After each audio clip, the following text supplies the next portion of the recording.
All through the Old Testament, we hear about these warnings of how it happens to the wicked. And I really like Job 20 because it goes into so much detail, which I'm going to read in a minute, but it goes into what your children will be doing, what would happen to you. It's just like it lays out the consequences for actions, and in like most of the Bible, in a very poetic way. So as I said, this is Job 20. My thoughts are pressing me to answer. I feel such an urge to speak. I've heard reproof that outrages me, but a spirit past my understanding gives me a reply. Did you know that ever since time began, ever since humans were placed on earth, that the triumph of the wicked is always short-lived? The joy of the ungodly is gone in the moment. His pride may mount up to the heavens, his head may touch the clouds, but he will vanish completely like his own dung. Those who used to see him will ask, where is he? Like a dream he flies off and is not found again. Like a vision in the night he is chased away. The eye which once saw him will see him no more. His place will not behold him again. His children will have to pay back the poor. His hands will restore their wealth. His bones may be filled with vigor of his youth, but it will join him lying in the dust.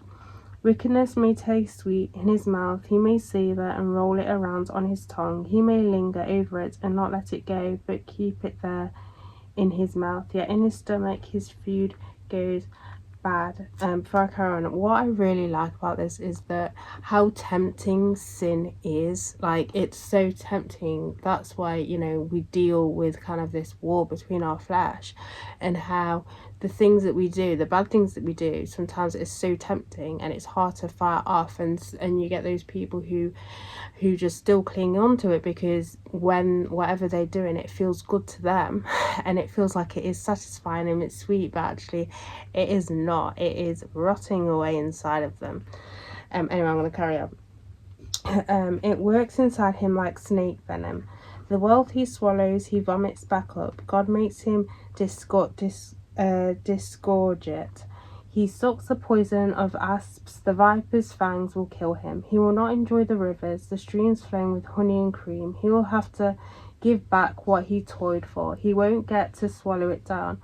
To the degree that he acquired wealth, he won't get to enjoy it. For he crushed and abandoned the poor, seizing houses he did not build, because his appetite would not let him rest. In his greed he let nothing escape. Nothing is left that he did not devour, therefore his well-being will not last. With all needs satisfied, he will be in distress. The full force of misery will come over him. This is what will fill his belly. God will lay on him all his burning anger and make it rain over him into his insides. If he flees from the weapon of iron, the bow of bronze will pierce him through. He pulls the arrow out of his back. The shining tip comes out from his innards. Terrors come upon him. Total darkness has laid up his treasures. A fire fanned by what no one will consume him, and calamity awaits what is left in his tent. The heavens will reveal his guilt, and the earth will rise up against him. The incoming of his household will be carried off. His goods will follow away on the day of his wrath. This is God's reward for the wicked, the heritage God decreases for him.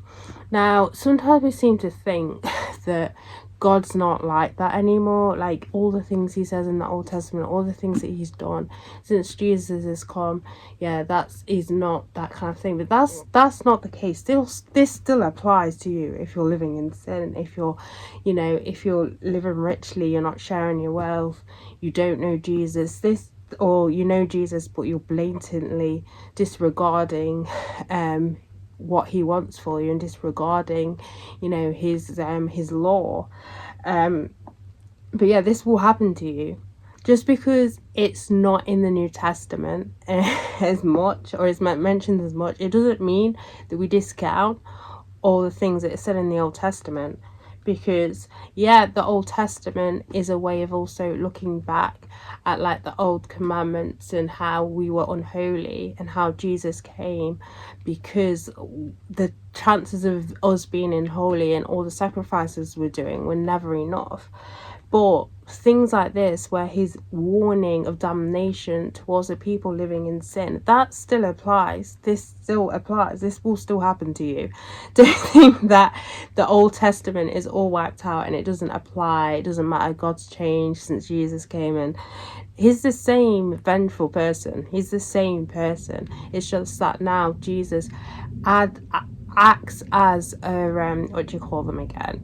He acts as the middleman. That's not the word I'm thinking of, but yeah, acts as a middleman to build that bridge. But he's not there to, as we know, he even says it himself, he's not there to he's not there to rewrite the law, but he's there to fulfill the law. So this still applies. He still does not like the wicked. Still does not. This will still happen to the wicked. So do bear that in mind, that the Old Testament, it's not an idea, it's not all just a history book. There's a reason why we have his word, including the Old Testament, to meditate on his word as well. Not all of it is just, oh, it doesn't apply, it doesn't apply.